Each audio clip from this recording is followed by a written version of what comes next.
Novel میری تقدیر ہو تم، رائٹر عظمیٰ صدیق۔ کراچی یونیورسٹی کے MIBM ڈپارٹمنٹ میں ان 3 نفوس کے علاوہ اکا دکا لوگ ہی نظر آ رہے تھے، کیونکہ زیادہ تر اسٹوڈنٹ سیمسٹر کے بعد چھٹیوں پر تھے، اور جو تھوڑے بہت نظر آ رہے تھے وہ بھی کم ہوتے جا رہے تھے۔ دارین، پلیز سمجھنے کی کوشش کرو، پاپا نے ہماری شادی کے لیے شرط یہی رکھی ہے کہ میں لندن جا کر ہائر اسٹڈی کروں، ورنہ تم تو پاپا کو جانتے ہی ہو، وہ تو ویسے بھی تیار نہیں تھے۔ اب اگر میں جانے سے منع کرتی ہوں تو تمہارے اور میرے راستے الگ الگ کر دیے جائیں گے۔ سجاتا، جو کافی دیر سے ان دونوں کی تقریر سن رہی تھی، سبین کی ایک ادا سے بال جھٹک کر آنکھیں پٹ پٹانے پر جل کر رہ گئی تھی۔ مجبوری تو یوں بیان کری جسے 7 پشتوں پر احسان کر رہی ہو۔ ہاں بھائی، ہوتے ہوں گے امیر لوگوں کے امیر نخرے۔ ایک میں ہوں، اماں سے بول بول کر تھک گئی کہ اس کالے کے علاوہ جہاں شادی کرو گی آنکھ بند کر کے کر لوں گی، اور ایک یہ اپنی شادی کینسل کر کے لندن جا رہی ہے، اور شادی بھی کوئی ارینج نہیں، لو میرج، اور وہ بھی اتنے خوبصورت اور قابل انسان کے ساتھ۔ سب کہتے ہیں اللہ جب دیتا ہے تو چھپڑ پھاڑ کر دیتا ہے، جیسے اس جمال کو کالک دل کھول کر دی ہے، اور اوپر سے سرمے کی پوری ڈبیا زور سے روز آنکھوں میں انڈیل کر مزید کالا ہو جاتا ہے۔ اور نام تو دیکھو ذرا، جمال، جو اس کو دور سے آواز دے کر بھی نہیں گزرا۔ سبین کی نیلی بناوٹ اب سجاتا سے برداشت کرنا مشکل ہو رہا تھا، لہٰذا وہ منہ ہی منہ میں بڑبڑا کر اپنا غصہ اور جلن کم کر رہی تھی۔ مجھے تمہاری پڑھائی پر کوئی اعتراض نہیں ہے، تم شادی کے بعد بھی اپنی پڑھائی جاری رکھ سکتی ہو۔ مجھے اعتراض ہے تو تمہاری شادی کینسل کرنے پر۔ تم جانتی ہو کہ کارڈز بڑھ چکے ہیں، اور تمہاری طرف کا مجھے نہیں معلوم، پر ہمارے ہاں تمام تیاری مکمل ہے۔ اور تم کہہ رہی ہو کہ میں تمہارے پاپا کی اتنی فضول سے ضد کو مان لوں؟ وہ پہلے بھی تو بتا سکتے تھے، پہلے بھی یہ شرط رکھ سکتے تھے، مگر انہوں نے عین وقت پر شرط رکھ کر یہ ثابت کر دیا کہ وہ ہماری شادی کرنا ہی نہیں چاہتے۔ ورنہ کون باپ ہے جو اپنی بیٹی کی شادی بلا کسی وجہ کے کینسل کرنے کی بات کرے؟ دارین، جو کافی دیر سے برداشت کر رہا تھا، پھٹ پڑا۔ دارین پلیز سمجھنے کی کوشش کرو، میں یہ سب کچھ تمہارے لیے ہی کر رہی ہوں۔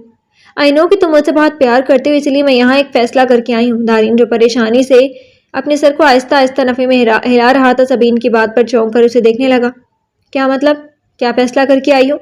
دارین نے الجھن سے دیکھتے ہوئے اسے پوچھا۔ پہلے مجھ سے پرامس کرو کہ تم میری بات بہت صبر و تحمل سے سنو گے، تو تب بھی میں بتاؤں گی۔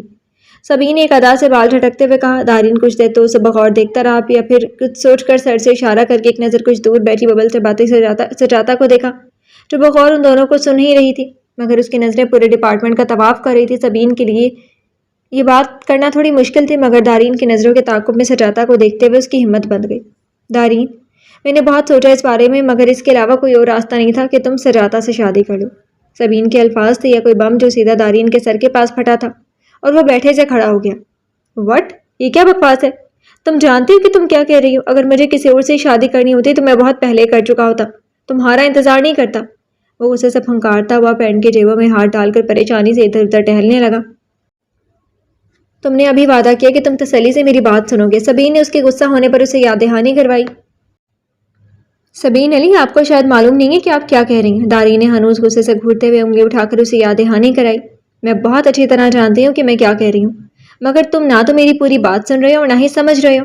سبین نے آنکھیں پٹ پٹا کر لاچار اور معصوم بننے کی پوری کوشش کی تھی، جبکہ کچھ دور بظاہر لاپرواہ بیٹھی سجاتا دارین مصطفیٰ کو یوں غصے میں دیکھ کر دل ہی دل میں جلد و جلالتو کا ورد کرنے لگی۔ کہو جو کہنا ہے اور جو سمجھانا ہے، دارین نے ایک ایک لفظ کو چباتے ہوئے کہا۔ دیکھو دانی، ریلیکس ہو کر بات سنو۔ بات یہ ہے کہ وہ دانی کے ایک ٹک غصے سے دیکھنے پر تھوڑا سا گھبرائی، مگر پھر ہمت کر کے الفاظ ترتیب دینے لگی۔ سجاتا کو تم جانتے ہو، میری دوست کی حیثیت سے تو جانتے ہی ہو، ایک مڈل کلاس سے تعلق رکھتی ہیں، یونیورسٹی میں پڑھنا اس کا جنون ہے، اور ساتھ ہی اپنے گھر کے حالات سے بھی خائف رہتی ہے، اسی لیے پڑھ کر جاب کرنا چاہتی ہے تاکہ اس کے گھر کے حالات کچھ بہتر ہو جائیں۔ مگر مسئلہ یہ ہے کہ اس کی اماں اس کے خالہ زاد بھائی جمال سے اس کی شادی کرنا چاہتی ہیں، جو ان پڑھ اور بالکل جاہل ہے۔ سجاتا اس کو ناپسند کرتی ہے، پر اس کی اماں کی ایک ہی ضد ہے کہ وہ سجاتا کو اس کے ساتھ ہی رخصت کریں گی۔ بقول ان کے اس غریب خانے پر کون رشتہ لائے گا؟ اس وقت انہیں اپنا بھانجا بہت سی نیکیوں کا صلہ لگ رہا ہے، اور سجاتا ایسا نہیں سمجھتی، بلکہ وہ کہتی ہے کہ اسے بہت جلدی کوئی بہترین انسان ملے گا۔ اس کی اماں اسے اتنی مہلت دینے کو تیار نہیں ہے، وہ جلد از جلد اس کی شادی کرنا چاہتی ہیں۔ دارین، جو کافی دیر سے صبر سے اس کی ساری بات سن رہا تھا، اسے ٹوک گیا۔ اس پورے قصے میں میرا کیا عمل دخل ہے؟ یہ اس کا اپنا مسئلہ ہے۔ سبین نے ایک بار پھر اسے خاموش رہنے کا اشارہ کیا۔ تمہارا عمل دخل اس قصے میں یہ ہے کہ اگر تم سجاتا سے پیپر میرج کر لو تو ایک طرف تو وہ آسانی سے پڑھ سکتی ہے، ساتھ اس جمال سے بھی اس کی جان چھوٹ جائے گی اور اس کی اماں کی فکر بھی ختم ہو جائے گی، اور دوسری طرف تمہاری شادی بھی اسی ڈیٹ پر ہوگی جس پر فکس ہوئی ہے۔ فرق صرف اتنا ہوگا کہ لڑکی سجاتا ہوگی، اور یہ شادی بھی صرف ایک کمٹمنٹ ہوگی، حقیقت نہیں۔ میں نے سجاتا سے بات کر لی ہے، وہ اس شادی پر راضی ہے کہ اس طرح وہ بھی آسانی سے اپنا مستقبل بنا سکتی ہے، پر میرے واپس آنے پر وہ اپنے راستے پر ہو لے گی اور ہم اپنی منزل کی طرف۔ وہ آنکھیں پھاڑے سبین کو یوں دیکھ رہا تھا کہ جیسے اس کی دماغی حالت پر شبہ ہو۔ وہ جس کام کو اتنا آسان سمجھ رہی تھی وہ اتنا آسان نہیں تھا۔ آئی ایم سوری، میں یہ ڈرامہ نہیں کر سکتا۔ دارین کے ایک جھٹکے سے اٹھنے پر وہ بھی غصے میں آ گئی تھی۔ دانی، یہ سوچ لو کہ اس کے علاوہ کوئی اور راستہ نہیں ہے اور نہ ہی دوبارہ کوئی سجاتا ملے گی تمہیں جو بآسانی مان جائے، اور شاید یہ ہماری آخری ملاقات ہو۔ دارین آگے قدم بڑھاتے ہوئے اس کی آخری بات پر ایک دم پلٹا اور دھیرے دھیرے چلتا ہوا اس کے قریب آیا۔ کچھ دیر خاموشی سے اس کے ایک ایک نقش کو بغور دیکھتا رہا، پھر ٹھنڈی سانس بھر کر اس بات میں گردن ہلا دی۔ دانی، یو آر گریٹ، تم واقعی مجھ سے بہت محبت کرتے ہو۔ I am proud of you my love. Sabeen کے خوشی کے مارے اس کے سینے سے لگے ہنسنے لگی سجاتا سبین کے اس بے باکی پر ایک دم سے ان دونوں کی طرف سے رخ موڑ کر لاہول پڑنے لگی۔ مصطفیٰ صاحب کی 3 اولادیں تھیں۔ بڑا بیٹا داؤد جو بزنس میں ان کا ہاتھ بٹا رہا تھا، اور دوسرا بیٹا دانش جو ڈاکٹر تھا اور اپنا ہاسپٹل چلا رہا تھا، اور آخر میں سب سے چھوٹا بیٹا دارین تھا جو کراچی یونیورسٹی سے MBA کر رہا تھا۔ داؤد اور دانش شادی شدہ تھے۔ داؤد کا ایک بیٹا علی اور بیٹی ماہا تھی، جبکہ دانش کا فی الحال کوئی اولاد نہیں تھی۔ مصطفیٰ صاحب کے والد کی ڈیتھ ہو چکی تھی، جبکہ ان کی والدہ ان کے ساتھ ہی رہتی تھی اور اپنے تمام پوتوں کی عزیز ترین ہستی تھی۔ ان کا گھرانہ ایک خوشحال اور معزز گھرانہ تھا جو معاشرے میں ایک معتبر مقام رکھتا تھا۔ علی گروپ آف انڈسٹریز اور مصطفیٰ گروپ آف انڈسٹریز کا ہمیشہ سے بزنس میں مقابلہ رہا تھا۔ علی گروپ کے مالک علی صاحب کی ایک ہی بیٹی تھی سبین، جو مصطفیٰ گروپ کے مالک مصطفیٰ صاحب کے سب سے چھوٹے بیٹے دارین کی کلاس فیلو تھی اور اسے شادی کی خواہش مند بھی تھی۔ مگر جب علی صاحب کو اس کی خواہش کا علم ہوا تو انہوں نے سختی سے انکار کر دیا، مگر پھر اکلوتی بیٹی کی بھوک ہڑتال پر ہتھیار ڈال دیا، مگر دل سے وہ ابھی بھی کسی بھی طرح اس رشتے کو ختم کرنے کے چکر میں ہی تھے، اور آخری حربے کے طور پر انہوں نے عین شادی سے 15 دن پہلے سبین کی ہائر اسٹڈی کی شرط رکھ دی تھی، اور اب صورتحال ان کی حسب توقع تھی۔ دوسری طرف مصطفیٰ صاحب جو علی صاحب کی دھوکے بازی کی فطرت سے اچھی طرح واقف تھے، ان کی ہر طرح کی چال کے لیے بالکل تیار بیٹھے تھے، کیونکہ یہ ان کی مجبوری تھی۔ سب سے لاڈلے بیٹے کی پسند اور اس کی ضد کا انہیں اچھے سے معلوم تھا۔ وہ اپنی پسند کے معاملے میں بہت نزاکت پسند اور انتہا پسند تھا۔ ہر حال میں اپنی پسند کو حاصل کر لینے والا سبین کے معاملے میں بھی وہ انتہا پسند ہو گیا تھا اور ہر حال میں اسے حاصل کرنا چاہتا تھا۔ سجاتا کی اماں اتنے امیر اور خوبصورت لڑکی کے رشتے پر پھولے نہیں سما رہی تھی، ان کا بس نہیں چل رہا تھا انہیں کہاں بٹھائیں اور کیا خاطرداری کریں، جبکہ دارین کی ممی کچھ پریشان اور کچھ خفا سی ان کے 2 کمروں کے اندھیرے سے گھر کو دیکھے جا رہی تھی۔ ایک تو اچانک دارین کی ضد نے پریشان کر دیا تھا، اور دوسرا ایسی فیملی میں رشتہ کرنا ایک الگ مسئلہ تھا۔ لوگوں کے سوالوں کے لیے وہ بھی سے خود کو تیار کر رہی تھی، مگر خود مطمئن نہیں تھی تو بھلا دوسروں کو کیسے مطمئن کرتی۔ ان کی تو سمجھ میں نہیں آ رہا تھا کہ دارین نے اچانک سبین سے انکار کر کے اس غریب لڑکی سے شادی کی ضد کیوں کی، جبکہ اس لڑکی میں ایسی کوئی خاص خوبی بھی نہیں ہے سوائے اس کی لائٹ براؤن چمکتی ہوئی آنکھیں اور مسکراہٹ کے۔ دانی، ایک بار پھر سوچ لو بیٹا، زندگی بھر کے لیے رشتے نہیں جوڑے جاتے بنا کسی جان پہچان اور رشتہ داری کے۔ تم ابھی بچے ہوئی نزاکتوں کو نہیں سمجھ رہے۔ سجاتا کی اماں کے کمرے سے نکلتی انہوں نے ایک بار پھر دارین کو سمجھانا چاہا، مگر وہاں مسلسل خاموشی دے کر وہ بھی خاموش ہو گئی۔ واپسی میں وہ لوگ شادی کی تاریخ لے کر ہی اٹھے تھے، جبکہ سجاتا کے والد کو اتنی جلدی شادی پر اعتراض تھا، مگر سجاتا کے اصرار پر انہوں نے تاریخ دے ہی دی، کیونکہ وہ یہ بھی جانتے تھے کہ سجاتا کی خواہشات کیا ہیں، اس لیے وہ اس رشتے کو جانے نہیں دینا چاہتے تھے۔ ممی پلیز مجھ پر بھروسہ رکھیں، میں جو کچھ کر رہا ہوں بہت سوچ سمجھ کر ہی کر رہا ہوں۔ اگر آپ سب اس طرح ناراض رہیں گے تو میں بھلا کیسے خوش رہ سکتا ہوں؟ ممی نے آدھی دادی ماں کو لڑکی والوں کے حالات بتا کر دارین سے ناراضگی کا اعلان کر دیا تھا، جبکہ دادی ماں لاڈلے پوتے کی بات پر پوری طرح سے مطمئن اور خوش نظر آ رہی تھی۔ انہیں اپنی تربیت اور اپنے خون پر پورا بھروسہ تھا۔ دارین ماں کی ناراضگی سے سخت پریشان تھا اور انہیں منانے کے لیے ہر باز ماں کر دیکھ چکا تھا، اور اسی کوشش میں شادی کا دن آن پہنچا تھا۔ نکاح کے وقت دارین کی اتری ہوئی صورت دیکھ کر انہیں ترس آ گیا اور آگے بڑھ کر اس کے سر پر ہاتھ رکھ کر اپنی رضامندی دے دی تھی۔ دارین بھی شاید ان کی رضا کے منتظر تھا، ان کا اشارہ ملتے ہی فوراً نکاح نامے پر دستخط کر دیے اور ساتھ ہی مبارک سلامت کا شور اٹھ گیا تھا۔ دارین ماں کے گلے سے لگا معافی مانگ رہا تھا، اور ممی اتنے دنوں تک ناراض رہنے پر بیٹے کو سینے سے لگائے آنسو بہا رہی تھی۔ ممی اب بس بھی کرے ورنہ ہم بھی رو دیں گے، داؤد نے پاپا کو آنکھ مارتے ہوئے ممی کو دھمکی دی۔ ارے بھائی، رخصتی دلہن کی ہو رہی ہے، دلہے کی نہیں جو تم سب رونے پر تلے ہوئے۔ چلو بہو اب اندر جا کر کچھ رخصتی کی تیاری کریں، بہت رات ہو گئی ہے۔ مصطفیٰ صاحب نے بھی ماحول کی کثافت اور افسردگی کو دور کرنے کے لیے جلدی کا شور مچا دیا۔ گھر پہنچتے ہوئے بھی رات کے 2 بج چکے تھے، اور اب دادی اماں مختلف رسموں کے لیے دولہا اور دلہن کو گھیرے کھڑی تھی۔ دارین کا تھکن اور کوفت سے برا حال تھا، مگر سب کے سامنے فریش نظر آنے کے لیے بھابھیوں کے ساتھ چھیڑ چھاڑ میں مصروف تھا اور ان کے حملوں کا پوری طرح سے جواب دے رہا تھا۔ آخرکار منہ دکھائی کی رسم ختم ہوئی تو اسے اندر جانے کی اجازت ملی۔ سجاتا خود کو آئینے میں دیکھ کر دنگ رہ گئی۔ سب کے جانے کے بعد وہ کپڑے چینج کرنے کے خیال سے اٹھی، مگر آئینے میں اپنی ایک جھلک دیکھ کر جہاں تھی وہیں تھم گئی تھی۔ یہ میں ہوں، سجاتا رحمان۔ سجادہ دارین بن کر اتنی حسین بن گئی ہوں؟ وہ دل ہی دل میں خود سے ہم کلام آنکھیں جھپک جھپک کر یقین کرنے کی کوشش کر رہی تھی کہ آیا یہ اسی کا عکس ہے یا آئینے میں یا دھوکہ ہے۔ ابھی وہ صحیح سے یقین بھی نہیں کر پائی تھی کہ دروازہ کھلنے اور بند ہونے کی آواز پر تیزی سے پلٹتی۔ دارین نے جو ہی نظر اٹھائی تو ساکت رہ گیا تھا اور اس پر سے نگاہ ہٹانا بھول گیا تھا۔ سجادہ نے جو اسے یک تک دیکھتے پایا تو جلدی سے وارڈروب کی جانب بڑھی تاکہ اس کی نظروں کی محویت ٹوٹے، مگر اس کے وجود کے ساتھ دارین کی نظریں بھی محو سفر تھی۔ اتنا مکمل حسن اور اتنی مشرقی سی دلہن، ڈری سہمی سی معصومیت کی تصویر اس نے بھلا پہلے کب دیکھی تھی؟ تیکھے نین نقش، غزالی سی آنکھیں جن میں حیرت کا واضح تاثر اور کپکپاتے قدم۔ وہ ایک خواب کی کیفیت میں اس کی طرف بڑھتا چلا جا رہا تھا۔ اس سے پہلے کہ وہ اس کے قریب پہنچتا وہ چھپاک سے ڈریسنگ روم میں گھس گئی اور دروازہ بند کر کے لمبی لمبی سانسیں لینے لگی۔ اف، یہ دارین کو کیا ہوا ہے؟ ایسے کیوں دیکھ رہے تھے؟ وہ دل ہی دل میں ڈر رہی تھی، مگر جب 1 گھنٹے بعد سادہ سے پنک کاٹن کے سوٹ میں دوپٹہ سر پر جمائے باہر نکلی تو دارین کو سوتا دے کر اس کی جان میں جان آئی تھی۔ وہ بنا آہٹ کے آہستہ آہستہ چلتی ہوئی صوفے تک آئی تھی اور ایک بار پھر دارین پر نظر ڈال کر خود کو مطمئن کیا اور صوفے پر دراز ہو گئی اور ساتھ ہی دوپٹہ پھیلا کر پیر سے سر تک اوڑھ لیا۔ کچھ ہی دیر میں وہ بے خبر ہو گئی تھی۔ دارین نیمبو آنکھوں سے اس کی ایک ایک حرکت کو نوٹ کر رہا تھا۔ وہ خود تو بے خبر سو گئی، مگر دارین کی آنکھوں سے نیند کوسوں دور تھی۔ جیسے جیسے وقت گزرتا جا رہا تھا اس کی بے چینی بڑھتی جا رہی تھی۔ بیڈ پر ادھر سے ادھر کروٹ بدلتے جانے کا وہ بھی بے خبر ہو گیا اور ساری بے چینی کہیں دور رہ گئی۔ ولیمہ 5 اسٹار ہوٹل میں رکھا گیا جس میں شہر کے بڑے بڑے بزنس مینز کو مدعو کیا گیا تھا۔ سجادہ اتنے VIP قسم کے ارینجمنٹ دیکھ کر دنگ رہ گئی تھی۔ اس کے تو وہم و گمان میں بھی ایسی شادی نہیں تھی، اور پھر سب گھر والوں کا برتاؤ بھی اس کے ساتھ بہت محبت بھرا تھا۔ خاص کر اس کے سسر اور دادی ماں اس سے بہت خوش تھے اور باقی سبھی اسے ہاتھوں ہاتھ لے رہے تھے۔ وہ اس قدر توجہ پر بوکھلائی جا رہی تھی، وہ ان سوچوں میں اس قدر غلطاں تھی کہ اسے دارین کی آمد کا ذرا بھی احساس نہیں ہوا تھا۔ وہ جوں کی توں بیٹھی رہی۔ Are you all right? Darain نے اسے یوں نگاہ ٹکا کر بیٹھے دیکھا تو پوچھے بنا نہیں رہ سکا۔ سجادہ نے چونک کر اس کی شکل دیکھی۔ کوئی پرابلم ہے؟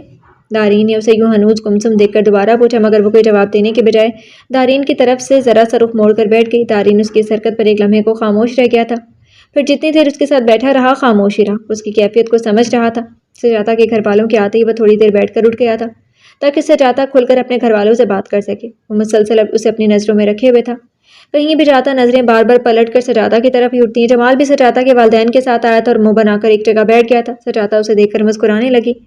دارین یکٹک اسے دیکھے گیا جس پر اس کی بھابھیوں اور بھائیوں نے اس کا خوب ریکارڈ لگایا تھا، مگر وہ ٹھیک طرح سے ان کو جواب نہیں دے پا رہا تھا۔ وہ تو خود اپنی حالت پر فکر مند تھا۔ شادی کے دن سے وہ مسلسل اسے ہی سوچے جا رہا تھا، جبکہ اس وقفے میں ان کے درمیان کوئی بات نہیں ہوئی تھی، مگر پھر بھی وہ اس کے حواسوں پر سوار تھی۔ اور سبین جو اس کی محبت تھی، جس کو پانے کے لیے اس نے سجادہ کو اپنایا تھا، اس دوران ایک لمحے کے لیے بھی اس کا خیال، اس کی یاد، اس کی بات اس کے ذہن میں بھی نہیں آئی تھی۔ وہ اپنے ذہن میں بار بار سبین کو لانے کی کوشش کر رہا تھا، مگر ناکام تھا۔ جیسے ہی آنکھ بند کرتا سجادہ کا کھویا کھویا انداز، اس کی حیرت زدہ آنکھیں روشن ہو جاتی اور سبین کا خیال کہیں دور کہیں تاریکی میں کھو جاتا۔ آج بھی وہ بے خبر سو گئی تھی۔ ہوٹل سے گھر تک آتے ہوئے بھی وہ دونوں اپنی کار میں علیحدہ تھے، مگر اس کے باوجود وہ ہنوز خاموش تھی۔ سب نے سجادہ کی خاموشی کو اس کی شرم سمجھتے ہوئے ان دونوں کو اکیلے ہی گھر بھیج دیا تھا تاکہ سجادہ اور دارین آرام سے ایک دوسرے سے بات کر سکیں، مگر وہ پورے راستے آنکھیں بند کیے خاموش بیٹھی رہی، جبکہ دارین وقفے وقفے سے اس پر نظر ڈال کر اس کا چہرہ پڑھنے کی کوشش کر رہا تھا، مگر زبان کی طرح اس کا چہرہ بھی خاموش سپاٹ تھا۔ کوئی رنگ، کوئی احساس نہیں تھا، ایک سکون تھا، ایک خاموشی تھی۔ وہ مسلسل سوچوں میں گم اس کے چہرے پر نگاہیں ٹکائے بیٹھا تھا، اس کا ایک ایک نقش ذہن نشین کر رہا تھا۔ وہ وجہ کھوج رہا تھا جو اسے ڈسٹرب کر گئی تھی، مگر کچھ بھی تو منفرد نہیں تھا، کچھ بھی تو بہت انوکھا، بہت مختلف نہیں تھا، بلکہ وہ تو شاید حسین لوگوں میں بھی شمار نہیں ہوتی تھی۔ اور سبین کی خوبصورتی کی تو پاسنگ بھی نہیں تھی۔ سبین کی خوبصورتی اور نزاکت ہی تو تھی جو اسے متاثر کر گئی تھی، مگر اب کیا تھا جو وہ 2 دن میں ہی سبین کو بھول گیا تھا؟ اس کی محبت ایک خواب لگ رہی تھی اور سجادہ ایک حسین خواب، ایک حسین حقیقت جسے وہ پورے احساسات کے ساتھ محسوس کر رہا تھا، سمجھنا چاہ رہا تھا، مگر سب سامنے ہوتے ہوئے بھی بہت کچھ اوجھل تھا۔ رات بھر سوچتے رہنے کی وجہ سے صبح دیر سے آنکھ کھلی، مگر صوفے پر نظر پڑی تو وہ خالی دیکھ کر وہ ایک جست میں ہی کھڑا ہو گیا۔ ادھر ادھر دیکھا مگر کمرہ اس کے وجود سے خالی تھا، شاید نیچے ہوگی۔ وہ خود ہی قیاس کرتا ہوا واش روم میں گھس گیا اور 15 منٹ بعد فریش ہو کر نیچے آیا تو وہ دادی کے ساتھ باتیں کرتے ہوئے دکھائی دی تھی۔ اس اسکائی بلو کلر کی ساڑی میں لمبے بالوں کی ڈھیلی سے چوٹی جو ڈھلک کر آگے آ گئی تھی۔ دادی کی کسی بات پر مسکراتے ہوئی بہت پرسکون و مطمئن السلام علیکم اس کے باوازے بلند سلام کرنے پر بس ایک پل کو اس نے نظر اٹھا کر دیکھا تھا، پھر مصروف گفتگو ہو گئی۔ وعلیکم السلام، آؤ بیٹا بیٹھو۔ دادی نے اسے قریب بٹھا کر بلائیں لی۔ بہو چلو اب ناشتہ لگوا لو، میرا بیٹا اٹھ گیا، رات بھی اس نے کچھ نہیں کھایا تھا۔ دادی نے محبت سے اس کا چہرہ چھوتے ہوئے عائشہ بھابھی کو حکم دیا جو شاید پہلے بھی ناشتے کا ہو چکی تھی۔ ناشتہ خوشگوار ماحول میں کیا گیا، اتوار کا دن تھا اسی لیے سبھی فارغ تھے۔ اور بیٹا اب کیا ارادے کا ہو تو سوئٹزرلینڈ کے لیے تم دونوں کے سیٹس کنفرم کروا دوں؟ سجاتا نے چونک کر دارین کو دیکھا، وہ بھی اسے دیکھ رہا تھا۔ پاپا فی الحال تو رہنے دیں کیونکہ 1 مہینے کے بعد میرے سیمسٹرز ہیں، پھر اس کے بعد دیکھیں گے۔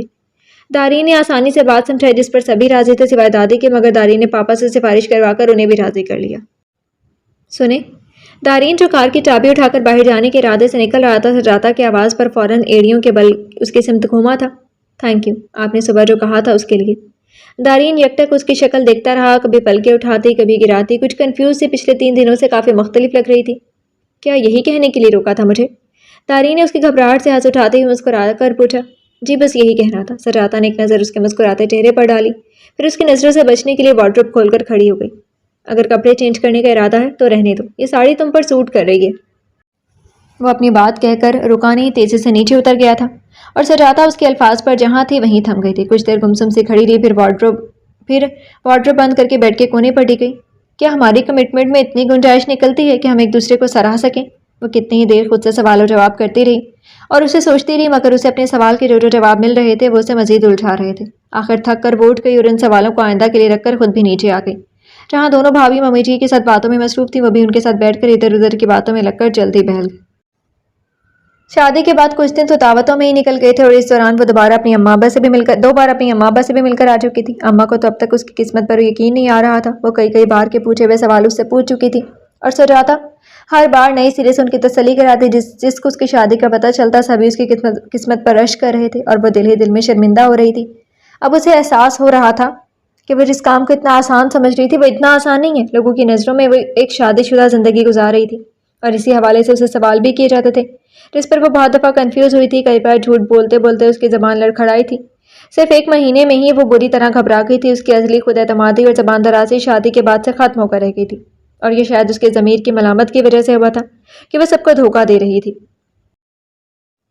سب کے سامنے ڈرامہ کر رہی تھی، پر ساتھ ساتھ اپنے اندر ایک ویرانی، ایک سناٹا اترتا ہوا بھی محسوس کر رہی تھی۔ ممی اور دادی ماں جب اس کی معصومیت پر واری صدقے ہوتی تو وہ اندر تک کٹ کر رہ جاتی اور اتنی محبت اور اتنی خوشیاں پا کر بھی وہ خالی دامن ہوتی جا رہی تھی۔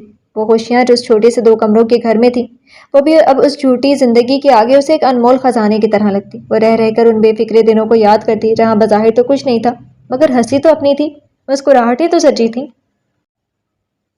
دارین خود تو 15 دنوں کے بعد سے یونیورسٹی جانے لگا تھا، پھر سجاتا کو دادی نے کم از کم 1 مہینے تک جانے سے منع کر دیا تھا اور آج 1 مہینہ پورا ہوتے ہی وہ کل سے یونیورسٹی جانے کا ارادہ کیے بیٹھی تھی۔ اس لیے شام کو جیسے ہی دارین گھر لوٹا وہ اس کے پیچھے پیچھے ہی اوپر چلی آئی تھی۔ خیریت، کوئی پرابلم ہے کیا؟ دارین نے بیگ ایک طرف رکھ کر جوتے اتارتے ہوئے پوچھا۔ جی پہلے آپ کھانا کھا لیں، میں پھر بات کروں گی۔ دارین نے جوتوں کے تسمے کھولتے ہوئے ترچھی نظر سے اسے دیکھا جو دونوں ہاتھوں کی انگلیوں کو آپس میں پھنسائے کھڑی تھی۔ میں کھانا کھا کر آ رہا ہوں، تمہیں جو کہنا ہے وہ میں سن رہا ہوں۔ دارین نے جوتے اتار کر بیڈ پر نیم دراز ہوتے ہوئے کہا۔ سجاتا نے جلدی سے جوتے اٹھا کر ریک میں رکھ کر پھر خود بھی بیڈ کے کونے پر ٹک گئی۔ دارین بغور اس کی کیفیت کو نوٹ کر رہا تھا۔ 1 مہینے سے زیادہ ہو گیا میں یونیورسٹی نہیں گئی اور پھر میرے سیمسٹر بھی 8 دنوں میں شروع ہو جائیں گے، اس لیے میں مزید اپنی اسٹڈی کا حرج نہیں کر سکتی۔ مجھے کل سے یونیورسٹی جانا ہے تاکہ جو کچھ پچھلے دنوں میں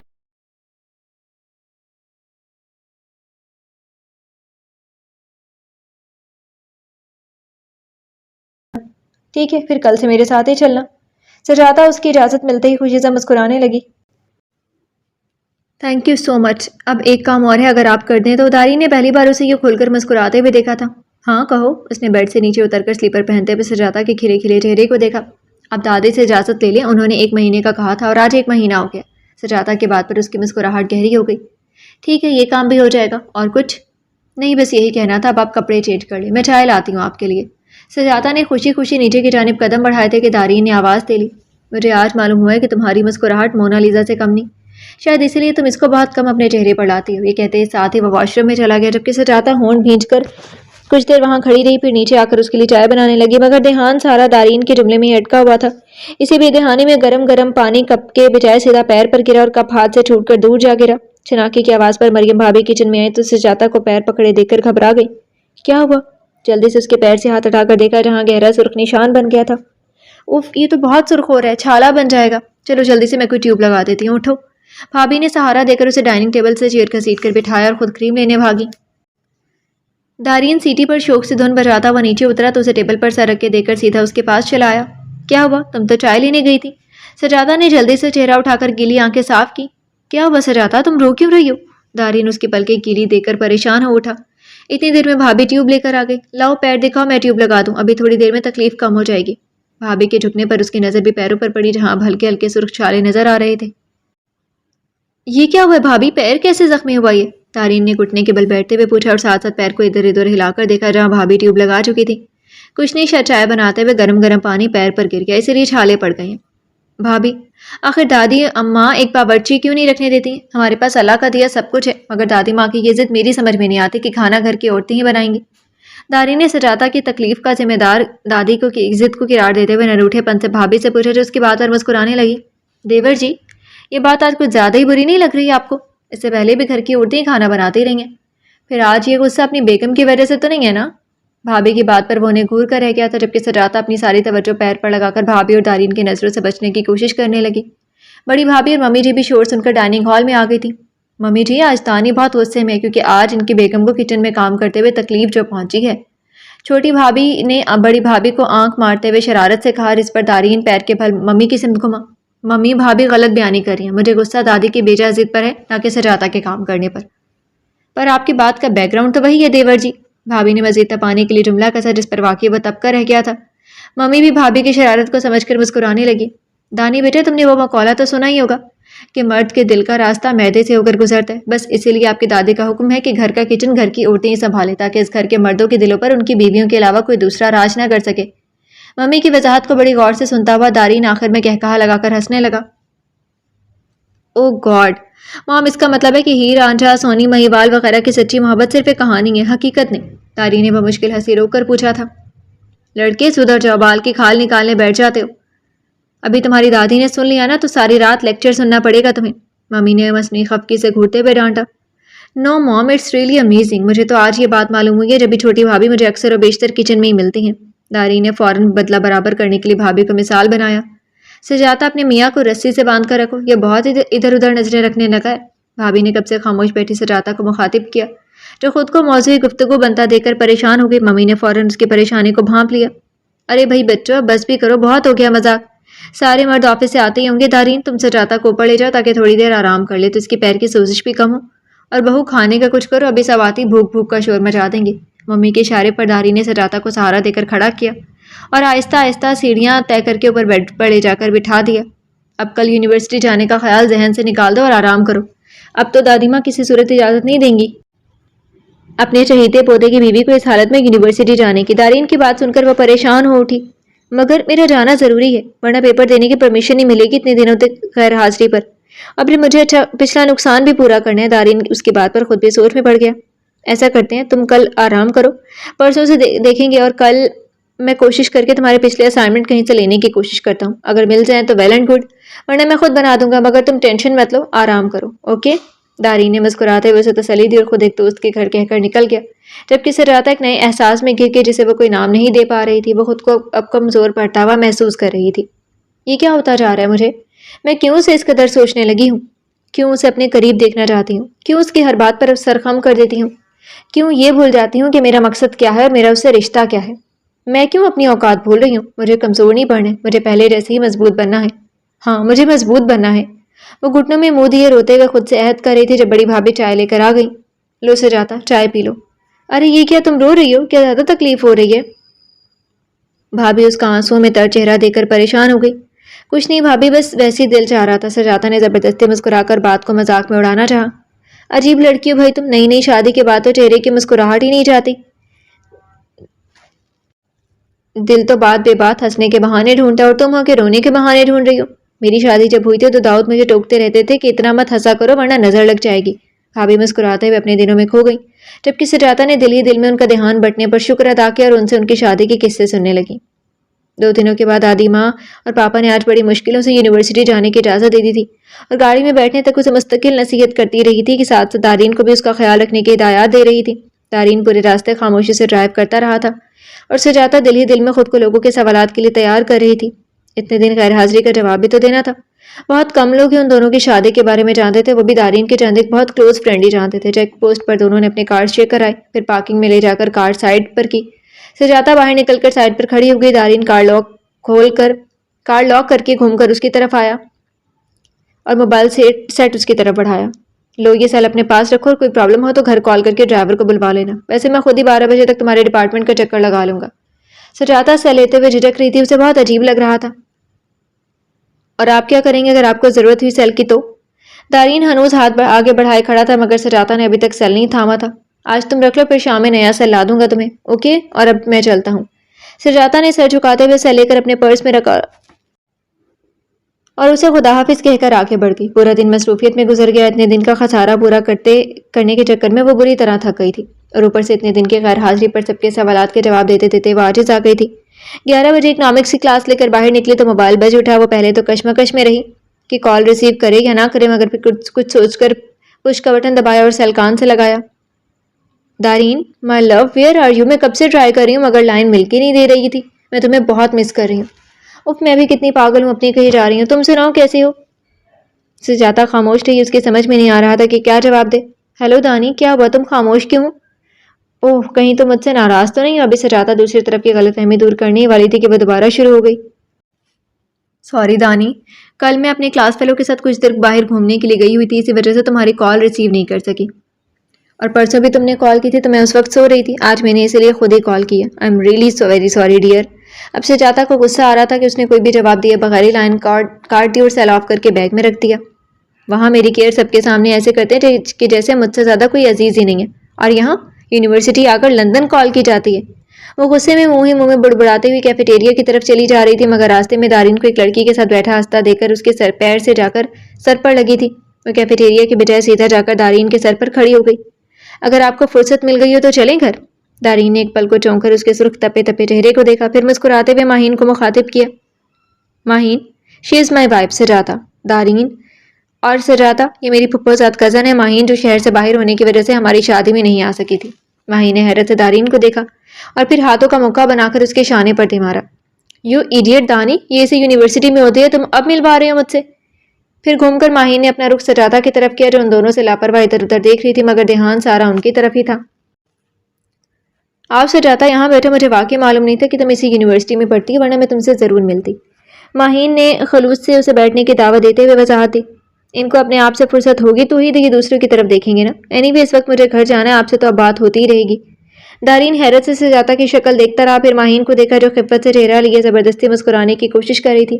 سوری ماہین، مجھے واقعی یاد نہیں رہا تھا کہ دادی نے 12 بجے آنے کا کہا ہے اور اب 11:15 تو ہو ہی رہی ہیں. ہم چلتے ہیں، اگر تم بھی چلنا چاہو تو چلو. دارین نے خوش دلی سے آفر کر کے ماحول کی کثافت کو کم کرنا چاہا. نو تھینکس، تم لوگ جاؤ، مجھے بھی اب گھر جانا ہے. اوکے سجاتا، میں اب چلتی ہوں. ماہین نے ہاتھ بڑھاتے ہوئے اجازت مانگی اور پھر خدا حافظ کہہ کر چلی گئی. دارین اب غصے سے سجاتا کی طرف مڑا جو رخ موڑے کھڑی تھی. یہ کیا بدتمیزی تھی؟ تمہیں ذرا سے بھی مینرز نہیں ہے. مگر اسے اس اسٹائل میں پیٹھ موڑے کھڑا دیکھ کر دارین مزید تب کیا اس کا بازو کھینچ کر اس کا رخ اپنی طرف کیا. میں کچھ پوچھ رہا ہوں تم سے، یہ کیا حرکت تھی؟ وہ کیا سوچ رہی ہوگی؟ تمہیں ذرا سا بھی احساس ہے؟ وہ دان بھینچتے ہوئے گرایا مگر وہ ہنوز اسی طرح پرسکون کھڑی رہی اور اس کا یہ سکون دارین کو مزید آگ بگولا کر رہا تھا. چلو تم سے تو میں گھر چل کر بات کروں گا. دارین اس کا ہاتھ پکڑ کر بظاہر بہت سکون سے آگے بڑھا مگر اس کی سخت گرفت سے سجاتا کو اس کے غصے کا اندازہ ہو رہا تھا. گھر پہنچ کر اسے آرام کمرے میں آنے کا حکم دیا اور خود دھپ دھپ کرتا ہوا پہلے اوپر چلا گیا. وہ جان بوجھ کر آدھے گھنٹے کے بعد فریش ہو کر اوپر آئی. آج بڑے دنوں کے بعد اس کی وہی ضدی طبیعت اود کر آئی تھی. میں نے تم سے کہا تھا کہ فوراً اوپر آؤ، پر تم جان بوجھ کر دیر سے آئی ہو. وہ جیسے ہی کمرے میں داخل ہوئی دارین غصے سے اس کی طرف لپکا. آئی ایم سوری، میں آپ کے حکم کی پابند نہیں ہوں اور نہ ہی آپ کی زر خرید جو ایک آواز پر بھاگی چلی آؤں. اس نے سائڈ سے نکلنے کی کوشش کرتے ہوئے سکون سے جواب دیا گیا مگر اس کے جواب پر دارین کے پتنگے لگے. وہ غصے سے پاگل ہوا تھا. Shut up, you just shut up. تمہاری ہمت کیسی ہوئی مجھ سے اس قسم کے الفاظ کہنے کی؟ دارین نے اسے کلائی سے پکڑ کر واپس اپنے مقابل کیا. یہی سوال میں بھی آپ سے پوچھ سکتی ہوں کہ آپ کی ہمت کیسے ہوئی؟ ابھی اس کے الفاظ ممید تھے کہ دارین کا بھاری ہاتھ اس کے چہرے پر اپنی نشان چھوڑتا گیا. سجاتا شدید حیرت سے آنکھیں پھاڑے اسے دیکھتی رہ گئی کہ جس کے چہرے پر ایک پتھریلا تناؤ اور آنکھوں میں شدید غصہ تھا. آئندہ ایک لفظ بھی مجھ سے فالتو کہا تو یاد رکھنا زندہ نہیں چھوڑوں گا. ابھی تم نے میری نرمی دیکھی ہے، غصہ نہیں. اور کوشش کرو کہ مجھے غصہ کم سے کم ہی آئے ورنہ نقصان سراسر تمہارا ہی ہوگا. وہ انگلی اٹھا کر اسے تنبیہ کرتا ہوا واش روم میں چلا گیا جبکہ سجاتا وہیں حیرت و صدمے سے کھڑی کی کھڑی رہ گئی. اس کے تو وہم گمان بھی نہیں تھا کہ بات اتنی جلدی اس قدر بڑھ جائے گی کہ وہ اس پر ہاتھ بھی اٹھا لے گا. دارین اپنی کار کی چابی اٹھا کر باہر نکل گیا اور اس پر ایک نگاہ غلط بھی ڈالنا ضروری نہیں سمجھا. سجاتا اس کے جانے کے بعد جو رونا شروع ہوئی تو آنسو تھم ہی نہیں رہے تھے. اسے اپنی بے بسی پر رونا آ رہا تھا. اس نے اتنا بے بس اپنے آپ کو کبھی محسوس نہیں کیا تھا. اسے اپنے آپ پر غصہ آ رہا تھا. پتہ نہیں سبین کی کال کے بعد اسے اتنا غصہ کیوں آیا تھا کہ وہ دارین سے بدتمیزی کر گئی تھی۔ کافی دیر رونے کے بعد اسے دارین کا خیال آیا تو وہ جلدی سے منہ دھونے چلی گئی۔ وہ نہیں چاہتی تھی کہ دارین اس کے آنسو دیکھے اور اس کا مذاق اڑائے، اس لیے اس کے آنے سے پہلے جلدی جلدی فریش ہو کر نیچے آ گئی اور بڑی بھابھی کے بیٹے علی اور ماہم کے ساتھ کھیلنے میں لگ گئی۔ وہ چاہتی تھی کہ دارین جب آئے تو اسے خوش پاش دیکھ کر جل جائے۔ وہ کافی دیر علی اور ماہم کی معصوم شرارتوں میں مصروف رہی، مگر دارین لوٹ کر نہیں آیا۔ اب تو اسے گئے ہوئے کافی دیر ہو گئی تھی۔ پاپا اور داؤد بھائی بھی آفس سے آنے کے بعد دارین کا پوچھ چکے تھے۔ اب اسے بھی فکر ہو رہی تھی۔ جیسے جیسے وقت گزرتا جا رہا تھا سجادہ کی پریشانی بھی بڑھتی جا رہی تھی۔ دارین دوپہر تقریباً 2 بجے کا نکلا ہوا تھا اور اب رات کے 9 بج رہے تھے۔ وہ اپنا سیل فون بھی لے جانا بھول گیا تھا جو سجادہ کے بیگ میں بند پڑا تھا۔ ممی بھی کافی پریشان ہو گئی تھی، اس کے تمام دوستوں کے ہاں فون کروا چکی تھی مگر اس کا کہیں پتہ نہیں تھا۔ رات تقریباً 10:30 بجے کے قریب اس کی گاڑی کا ہارن سنائی دیا تو سب کی جان میں جان آئی تھی۔ ممی اور دادی باقاعدہ اس کی کلاس لینے کے لیے تیار کھڑی تھی، جبکہ سجادہ ایک طرف سر جھکائے کھڑی خود کو ان سب کی پریشانی کا ذمہ دار سمجھ رہی تھی۔ دارین ادھر آؤ۔ اس نے جیسے لاؤنج میں قدم رکھا ممی نے سختی سے اسے حکم دیا۔ جی ممی۔ وہ ہونٹ بھینچے دونوں ہاتھ پینٹ کی جیبوں میں ڈالے اب ان کے سامنے جا کر کھڑا ہو گیا تھا۔ کہاں تھے اب تک؟ ٹائم دیکھا ہے کیا ہوا ہے؟ ذرا خیال ہے تمہیں ہمارا کہ ہم لوگ کتنے پریشان تھے؟ کہاں کہاں کال کر کے معلوم نہیں کیا؟ ہم نے کم از کم اپنا موبائل تو آن رکھتے۔ وہ سر جھکائے ممی کی ڈانٹ سنتا رہا۔ سوری مام، آئندہ ایسا نہیں ہوگا۔ وہ دور کھڑی سجادہ پر ایک نظر ڈال کر سیدھا اوپر چلا گیا، کسی اور کو کہنے سننے کا موقع دیے بغیر اپنے کمرے میں جا کر بند ہو گیا۔ دیکھیے آپ نے اس کی حرکت، کسی بات کا جواب دینا ضروری نہیں سمجھا اس نے، سیدھا اوپر چلا گیا۔ امی نے غصے سے پاپا کو مخاطب کیا جو خاموش بیٹھے نیوز دیکھ رہے تھے۔ ارے بیگم، جوان اولاد پر اس طرح سب کے سامنے جرح کرو گی تو ایسا تو ہوگا ہی۔ ابھی تو وہ واپس آیا، پہلے اسے کچھ دیر بیٹھنے تو دیتی۔ آپ بھی آتے ہی شروع ہو گئی۔ جاؤ بیٹا سجادہ، دیکھو اسے جا کر کسی چیز کی ضرورت تو نہیں، کھانے پانی کا پوچھو اس سے۔ سجادہ پاپا کا حکم ملتے ہی مرے مرے، جبکہ ممی اب اپنے پاپا پر اپنا غصہ نکال رہی تھی۔ سجادہ نے ڈرتے ڈرتے اندر قدم رکھا، وہ آنکھوں پر بازو رکھے جوتوں سمیت بیڈ پر دراز تھا۔ وہ کچھ دیر کھڑی سوچتی رہی کہ مخاطب کرے یا نہ کرے، مگر پھر ہمت کر کے پوچھ ہی لیا۔ کھانا لگاؤں آپ کے لیے؟ وہ کچھ دیر جواب کا انتظار کرتی رہی لیکن جواب نہ پا کر دوبارہ پوچھا۔ دارین کھانا کھا لے، میں یہیں لا دیتی ہوں۔ اب دارین نے غصے سے میں آنکھوں سے بازو ہٹایا تو سجادہ اس کی سرخ آنکھیں دیکھ کر سر جھکا گئی۔ بہت خوشی ہوئی ہوگی تمہیں سب کے سامنے میری بے عزتی کروا کے، تمہارے دل کو سکون ملا ہوگا۔ سجادہ خود کو بے بس محسوس کر رہی تھی۔ بھلا پہلے کب اس قسم کی سچویشن سے واسطہ پڑا تھا؟ پہلے کبھی کسی کو منانے کی نوبت ہی کب آئی تھی؟ اس نے ایک نظر دارین کو دیکھا جو اس پر نظریں گاڑے ہوئے تھا۔ آپ اگر کہیں تو میں ممی کو بتا دوں کہ آپ کو بھوک نہیں ہے، بعد میں کھا لیں گے۔ اب وہ یہاں سے بھاگنے کا بہانہ ڈھونڈ رہی تھی مگر اس کا یہ کہنا غضب ہو گیا، وہ مزید سیخ پا ہو گیا تھا۔ ہاں، تاکہ نیچے اب ایک نیا تماشا کھڑا ہو جائے اور جو میری تھوڑی بہت عزت رہ گئی ہے وہ بھی خاک ہو جائے۔ تم اور کر بھی کیا سکتی ہو؟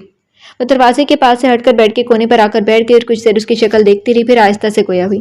دیکھیں، مجھے کسی کو منانا نہیں آتا اور خاص کر لڑکوں کو۔ میرے گھر میں میرے ابا کے علاوہ اور کوئی مرد نہیں ہے، میرا مطلب ہے اور کوئی آدمی نہیں ہے، اور ایسے صورتحال سے میرا پہلی بار واسطہ پڑا ہے۔ دارین کے ایکسپریشنز دیکھنے کے لیے وہ کچھ دیر کے لیے رکی اور پھر سے گویا ہوئی۔ آپ کو شاید عجیب لگے پر سچ یہ ہے کہ مجھے منانا بالکل نہیں آتا۔ مجھے معلوم ہے کہ غلطی میری تھی۔ اصل میں یونیورسٹی میں جب میں اکنامکس کی کلاس لے کر نکلی تو سبین کی کال آئی تھی اور پھر پتہ نہیں کیوں مجھے اتنا غصہ کیوں آیا کہ میں ماہین سے بھی بدتمیزی کر گئی۔ I am extremely sorry. وہ سر جھکائے اپنی غلطی کا اعتراف کر رہی تھی، جبکہ دارین حیرت سے اس کی شکل دیکھ رہا تھا جہاں سچائی اور معصومیت بہت واضح نظر آ رہی تھی۔ وہ جان گیا تھا کہ اس کا کہا ہوا ایک ایک لفظ سچ ہے، بلکہ وہ اس وجہ کو بھی جان گیا تھا جس کی وجہ سے یہ سارا فساد کھڑا ہوا تھا، اور اب دارین کے چہرے پر غصے کے بجائے مسکراہٹ تھی اور بدگمانی کے بادل چھٹ گئے تھے۔ کیا آپ ابھی بھی ناراض ہیں؟ سجادہ اس کے چہرے پر مسکراہٹ دیکھ چکی تھی پر اپنی تسلی کے لیے اس کے منہ سے سننا چاہ رہی تھی۔ نہیں، اب کوئی ناراضگی نہیں ہے، تم اگر پہلے بتا دیتی تو اتنا ہنگامہ نہیں ہوتا اور نہ ہی میں تم پر ہاتھ اٹھاتا۔ اب وہ خجل سا سر جھکاتے ہوئے اپنی غلطی کا اعتراف بھی کر رہا تھا۔ میں آپ کو بتانے والی تھی پر آپ کے ساتھ ماہین کو دیکھ کر مجھے اور غصہ آ گیا۔ سجادہ کی بات سن کر دارین کہا لگا کر ہنس پڑا جبکہ سجادہ مصنوعی غصے سے اسے گھورنے لگی۔ او یار، تم سب لڑکیاں ایک سی ہوتی ہو، اپنے شوہر کو زیادہ دیر کسی دوسری عورت کے ساتھ دیکھ لو تو جل بھن کر رہ جاتی ہو۔ ہاں بالکل اسی طرح جس طرح آپ لوگ اپنی بیوی کو دوسرے آدمی کے ساتھ دیکھ کر جل جاتے۔ سجادہ نے تپ کر فوراً بدلہ اتارا۔ مجھے نہیں معلوم تھا کہ تم اتنی لڑاکا ہو، ورنہ شادی کرنے سے پہلے ایک بار سوچتا ضرور۔ سجادہ اس کی بات پر خود بھی مسکرا کر رہ گئی تھی۔ کچھ دیر پہلے کا ٹینشن زدہ ماحول اب پھر سے پرسکون ہو گیا تھا۔ دوسرے دن یونیورسٹی کے لیے نکلتے ہوئے دارین اسے نیا موبائل سیٹ دینا نہیں بھولا۔ آپ کو یاد رہا؟ سجادہ حیرت و مسرت سے پوچھے بنا نہیں رہ سکی۔ ہاں مجھے یاد تھا۔ دارین نے کار کے ریورس گیئر لگاتے ہوئے ایک نظر اس کے پرمسرت چہرے پر ڈالی۔ کل اور آج میں کتنا فرق ہے؟ کل تک ہم لوگ ایک دوسرے سے بات بھی برائے نام ہی کرتے تھے اور آج ہم ایک دوسرے کے مزاجوں کو کسی حد تک جاننے لگے ہیں۔ سجاتا مسرور سے باہر دیکھتے ہوئے کل سے آج صبح تک کے واقعات کو دہرا رہی تھی. سوچ رہی تھی کہ دارین کی آواز پر چونکی. سجاتا، کیا ہم اچھے دوست بن سکتے ہیں؟ دارین نے اسے پرامید نظروں سے دیکھتے ہوئے پوچھا. وہ خاموش رہ گئی، پھر کچھ سوچ کر اس بات میں گردن ہلا دی. تو پھر ملاؤ ہاتھ اور دوستی کا آغاز کرو. دارین نے دایاں ہاتھ بڑھاتے ہوئے کہا. سجاتا نے جھجکتے ہوئے اپنا ہاتھ آہستہ سے آگے بڑھا دیا، جسے دارین نے بہت گرم جوشی سے تھام کر چھوڑ دیا. باقی کا راستہ بھی اسی طرح ایک دوسرے سے چھوٹی چھوٹی باتیں کرتے ہوئے گزر گیا. سیمسٹر کا ایک مہینہ تو یوں پڑ لگا کر گزرا کہ مصروفیت میں دن رات کا پتہ ہی نہیں چلا. خاص کر سجاتا کے لیے یہ مہینہ بہت مصروف ترین اور محنت طلب تھا. دارین کا یہ آخری سیمسٹر تھا، فائنل ایئر کا. اس لیے وہ سیمسٹر کے ایک ہفتے کے بعد ہی پاپا کے ساتھ آفس جانے لگا تھا، جبکہ سجاتا کچھ دنوں کے لیے اپنی اماں کے گھر آ گئی تھی. اماں، یہ کیا کر رہی ہو؟ میں نے کہا بھی تھا کہ میں نماز پڑھ کر چٹنی پیس دوں گی، مگر تم بھی میری ذرا سی آنکھ لگنے پر لے کر بیٹھ گئی. مجھے جگا دیا ہوتا. سجاتا کے کان میں جیسے سل بٹے کی آواز پڑی. وہ کچی نیند سے باہر بھاگی تھی جہاں اماں چٹنی پیس رہی تھی. ارے نہیں بیٹا، شادی کے بعد پہلی بار کچھ دنوں کے لیے آئی ہے اور اس میں بھی سارا دن کام میں لگی رہتی ہے. بس تو نے کباب اور بریانی بنائی تو میں نے سوچا چٹنی خود ہی بنا لوں گی. تجھے اب کہاں عادت ہوگی ان پتھروں کے ساتھ جتن کرنے کی؟ اماں نے سل پر بچھی ہوئی چٹنی پر ہلکا سا پانی کا چھینٹا مار کر کٹورے میں گھسیٹے ہوئے محبت سے چوڑ لہجے میں کہا. اماں، کیا شادی کے بعد میں اتنی پرائی ہو گئی ہوں کہ اپنے گھر میں کام بھی نہیں کر سکتی؟ اور یہ تم نے کیا کہا ہے پتھروں کا بھلا؟ بچپن کی عادت چند دنوں میں کیسے بھول سکتی ہوں؟ بلکہ میں تو وہاں بھی ایک عدد سل بٹا منگوانے کے چکر میں ہوں. چٹنی کا مزہ ہی سل پر پیس کر آتا ہے. سجاتا نے محبت سے اماں کے ہاتھ سے چٹنی کا کٹورا لے کر فریج میں رکھا اور خود ان کے گلے میں ہاتھ ڈال کر تخت تک لائی اور اماں کو تخت پر بٹھا کر خود دسترخوان لگانے لگی. سجاتا، ایک بات تو بتا. اماں نے پاندان سے چھالیاں نکال کر سروتے سے کاٹتے ہوئے کہا. جی اماں، پوچھیں. سجاتا نے پلیٹیں دسترخوان پر لگاتے ہوئے مصروفیت سے جواب دیا. یہ دارین بیٹا تو ٹھیک ہے نا تیرے ساتھ؟ سجاتا کے ہاتھ کپ کپا کر رہ گئے. اس نے گھبرا کر اماں کو دیکھا، مگر وہ پوری تندہی سے چھالیاں کاٹنے میں مصروف تھی. جی اماں، وہ بالکل ٹھیک ہے میرے ساتھ، بلکہ وہ کیا سارے گھر والے ہی مجھے بہت چاہتے ہیں. اور اماں، دادی اماں اور پاپا تو مجھے بہت ہی پیار کرتے ہیں. مجھے ذرا سا بھی احساس نہیں ہوتا کہ میں اپنے گھر میں ہوں یا سسرال میں. وہ دسترخوان لگا کر اماں کے پاس تخت پر آ کر بیٹھ گئی اور پاندان سے چھالیے کے چھوٹے چھوٹے دانے لے کر منہ میں ڈالنے لگی. شکر ادا کیا کر بیٹا اللہ کا، جس نے تیرا نصیب یوں کھولا ہے. پتہ نہیں میری یا تیرے ابا کی کوئی نیکی تھی جو تجھے اتنا اچھا سسرال ملے. میں تو دن رات دعا کرتی ہوں کہ جیسے تیرا نصیب کھولے اللہ سب کی بیٹیوں کے نصیب کھولے. اب وہ پاندان سمیٹ کر رکھتے ہوئے ساتھ ساتھ اسے تلقین کرنے لگی اور وہ ایک بار پھر بددل ہو گئی تھی، یہ سوچ کر کہ وہ سب کو دھوکہ دے رہی ہے. یہ ساری خوشیاں اور اپنائیت ادھار ہے. 2 سال کا کانٹریکٹ ہے، یہ شادی نہیں ہے بلکہ ایک ایسا ایگریمنٹ ہے جس میں وہ سب کی خوشیوں کو داؤ پر لگا چکی ہے. خدا کسی کی بیٹی کا نصیب میرے جیسا نہ کرے. اماں، میں تمہیں روک بھی نہیں سکتی کہ ایسے دعائیں مت کیا کرو. وہ تیزی سے بھاگ کر اندر کمرے میں چلی گئی اور بستر پر گر کر آنسوؤں کو بہنے سے روکنے کی کوشش کرنے میں ہلکان ہو گئی. وہ آنکھیں بند کے اپنے آنسو اندر اتارنے کی کوشش کر رہی تھی جب موبائل پر بیل ہونے لگی. جلدی سے بھاگ کر اسکرین پر دارین کا نمبر دیکھا تو 2-3 لمبی سانسیں اندر کھینچی اور دھڑکتے ہوئے دل کو قابو کیا. ہیلو، بمشکل دھیمی سی آواز نکلی. ہیلو سجاتا، کہاں تھی؟ کب سے بیل جا رہی تھی؟ کیا سو رہی تھی؟ نہیں، میں دسترخوان لگا رہی تھی کھانے کے لیے، اس لیے شاید دیر سے آواز سنی تھی میں نے. اور سنائیں، سب خیریت ہے؟ دادی ماں اور گھر میں سب کیسے ہیں؟ سجاتا نے جلدی سے صفائی پیش کی. بات کہیں وہ سمجھ ہی نہ رہے، مگر شومئی قسمت کی وہ سمجھ ہی گیا. ہاں سب خیریت ہے، تم سناؤ، کیا طبیعت خراب ہے تمہاری؟ آواز کافی بھاری ہو رہی ہے. سجاتا نے ہونٹ دبا کر بمشکل خود کو رونے سے روکا. نہیں ویسے ہی، اصل میں ابھی سلاد بنایا تھا تو آنکھیں جل رہی ہیں. بروقت بہانہ سوچنے پر اس نے خدا کا شکر ادا کیا تھا. میں نے یہ بتانے کے لیے فون کیا تھا کہ میں بزنس ٹور پر کچھ دنوں کے لیے اسلام آباد جا رہا ہوں. دیکھو شاید 10-15 دن لگ جائیں. چائنیز ڈیلیگیشن سے بھی ملنا ہے اور کچھ مشینری کی پرچیز بھی کرنی ہے، کی بھی بات کرنی ہے ان سے. اس لیے اس دوران اگر تمہیں گھر واپس آنا تو ممی کو کال کر کے ڈرائیور کو بلوا لینا، اور اگر کچھ دنوں رہنا چاہو تو رہ سکتی ہو. میری آج شام 4 بجے کی فلائٹ ہے، اس لیے شاید تم سے ملنے نہ آ سکوں. اب میں رکھتا ہوں، تھوڑی دیر فریش ہو کر کچھ پیکنگ بھی کرنی ہے. اماں کو میرا سلام کہنا. انشاءاللہ جلدی واپس آ کر ان سے بھی ملوں گا. Okay, take care. اللہ حافظ. داری نے جلدی بات ختم کر کے فون بند کر دیا. سجاتا بس موبائل کو دیکھ کر رہ گئی. دل ویسے ہی اداس ہو رہا تھا، اب اس کے جانے کا سن کر بالکل اچاٹ ہو گیا تھا.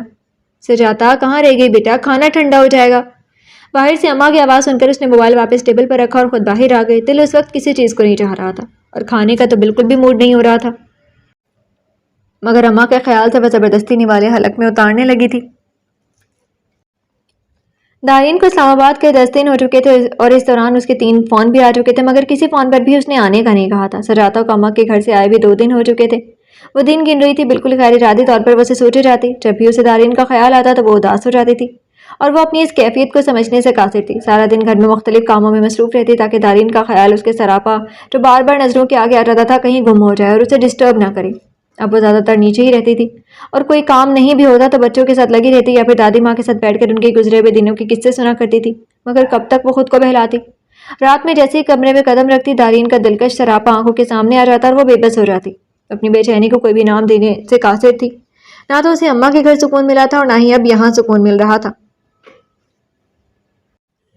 کیا کروں، میں کہاں جاؤں، یہ کیا ہوتا جا رہا ہے مجھے؟ میں تو ہمیشہ بہت پرسکون اور خوش پاش رہنے والی تھی، پھر یہ بے چینی، یہ اضطراب اور یہ الجھن کس لیے؟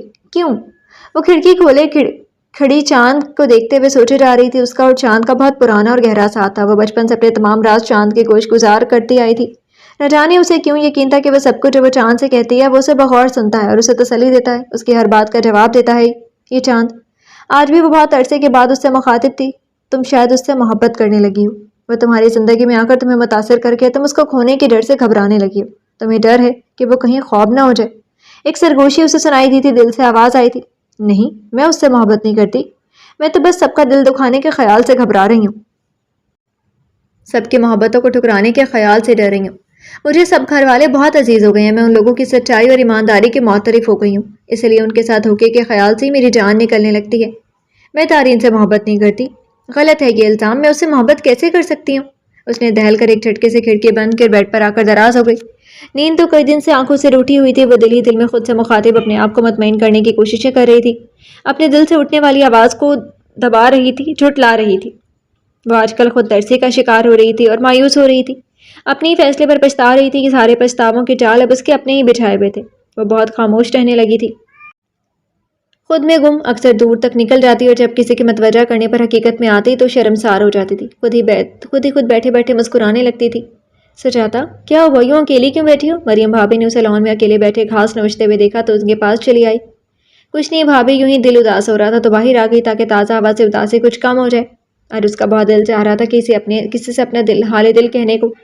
بھابی کے پوچھنے پر اس سے رہا نہیں گیا اور سچ بتا دیا۔ بھابی اس کی بات پر مسکرانے لگی۔ جب شوہر اپنے پاس نہ ہونا تو ایسا ہی ہوتا ہے، ہر چیز سے دل اچاٹ ہو جاتا ہے۔ تمہارے دانش بھائی بھی جب کسی سیمینار میں شرکت کے لیے شہر سے باہر جاتے ہیں تو میرا بھی یہی حال ہوتا ہے۔ سجاتا بھابی کے اتنے لمبے اور مفصل جواب پر ہوش میں آ گئی اور ان کی غلط فہمی کو دور کرنے کے لیے خود کو وضاحت دینے لگی۔ یہ بات نہیں ہے بھابی، اصل میں میرے پاس کرنے کے لیے کوئی خاص کام بھی نہیں ہے اور نہ ہی آج کل پڑھائی اتنی ہو رہی ہے تو فارغ رہنے کی وجہ سے زیادہ کوفت ہو رہی ہے مجھے۔ سجاتا، یہ جو چہرہ ہے نا انسان کا، یہ کھلی کتاب ہوتا ہے، اس پر لکھا ہوا ایک ایک لفظ بہت واضح ہوتا ہے اور بہت سچ بھی۔ تم دارین سے بہت محبت کرتی ہو، اسی لیے اس کے جانے کے بعد سے اداس رہنے لگی ہو، مسکرانا بھی بھول گئی ہو۔ یہ محبت بڑی بے رحم ہوتی ہے اور جدائی اس سے بڑی ظالم شے ہوتی ہے۔ زندگی نہ تو ہاں میں رہتی ہے اور نہ ہی نہ میں رہتی ہے، انسان ان دونوں کے بیچ میں ہی کہیں لٹک کر رہ جاتا ہے۔ آنکھیں ویران ہو جاتی ہیں، سارے رنگ کھو جاتے ہیں، اور جب یہ انتظار اور محبت شدت اختیار کرتے ہیں نا تو انسان کا ایک ایک عضو بول اٹھتا ہے، انسان کا ہر قدم اعلان کرتا ہے کہ وہ محبت اور انتظار کے عمل سے گزرا ہے۔ اور سجاتا، اگر میرا تجربہ غلط نہیں ہے تو تم بھی اس وقت اسی عمل سے گزر رہی ہو۔ بھابی نے اس کے دونوں ہاتھ تھام کر بغور اس کی آنکھوں میں دیکھتے ہوئے رک رک کر بہت احتیاط سے ایک ایک لفظ ادا کیا تاکہ وہ اپنے اندر کا حبس اور گھٹن باہر نکالے۔ آج کل سبھی سجاتا کی اداسی کو نوٹ کر رہے تھے اور دادی تو کئی بار مریم اور عائشہ بھابی سے پوچھ بھی چکی تھی۔ بھابی، میں ان کو یاد نہیں کرنا چاہتی، میں ان سے محبت نہیں کرنا چاہتی بھابی، میں انہیں نہیں پا سکتی کہ وہ امانت ہے سبین علی کی اور میں خیانت نہیں کر سکتی، میں اپنے دل کی بات نہیں مان سکتی، میں آپ سب کو، اپنے والدین کو اور اپنے آپ کو تو دھوکہ دے رہی ہوں پر اب سبین کو دھوکہ نہیں دے سکتی، میں واپس اپنے اصل کی جانب جانا چاہتی ہوں اور برداشت نہیں ہوتا مجھ سے، میں تھکنے لگی ہوں اور سکت نہیں ہے مجھ میں، مزید کسی گناہ کا بوجھ نہیں اٹھا سکتی، مجھ سے یہ ایک گناہ ہی برداشت نہیں ہو رہا، سب کو دھوکہ دینے کا، اب سبین کو دھوکہ نہیں دینا۔ وہ روتے ہوئے تڑپتے ہوئے بے حال ہو کر مریم بھابی کی گود میں سر رکھ کے اپنے گناہ قبول کر رہی تھی، اپنی حقیقت بتا رہی تھی اور بھابی حیرت کے مارے گنگ آنکھیں پھاڑے اس کے تڑپتے مچلتے وجود کو دیکھے جا رہی تھی۔ یہ کیسے قیامت تھی کہ وہ منزل پر ہوتے ہوئے منزل کو ترس رہی تھی، تلاش رہی تھی۔ دارین کے سجاتا سے شادی کرنے پر سب کو ہی حیرت ہوئی تھی اور خوشی بھی کہ اس کی سبین علی جیسی لڑکی سے جان چھوٹی تھی، مگر آج اس کے اس فیصلے کی حقیقت معلوم ہوئی تھی اور دارین کی خاموشی کا اصل سبب بھی معلوم ہوا تھا۔ سجاتا، تم نے اپنے ساتھ اتنا بڑا ظلم کیوں کیا؟ خود ہی اپنے دامن میں آگ لگا دی۔ مگر سجاتا ہوش میں ہوتی تو سنتی، وہ تو کب سے ہوش و خیرت سے بیگانی ہو چکی تھی۔ کوئی ٹینشن کی بات نہیں ہے، بس تھوڑی سی ٹینشن ہو گئی تھی انہیں اور کچھ نیند کی کمی بھی ہوئی ہے جس کی وجہ سے یہ بے ہوش ہو گئی ہیں۔ دانش مصطفیٰ نے اس کے ساکت بازو میں انجیکشن لگاتے ہوئے ممی کو تسلی دی جو مسلسل ادھر سے ادھر پریشانی سے ٹہل رہی تھی۔ مصطفیٰ صاحب، بہت ہو گیا، بلائیں اب دارین کو۔ 10-15 دن کا کہا تھا اس نے اور آج 1.5 مہینہ ہو گیا، بچے کا برا حال ہو گیا اکیلے رہ رہ کر۔ آپ فون ملائیں اس کا، میں خود اس سے بات کرتی ہوں۔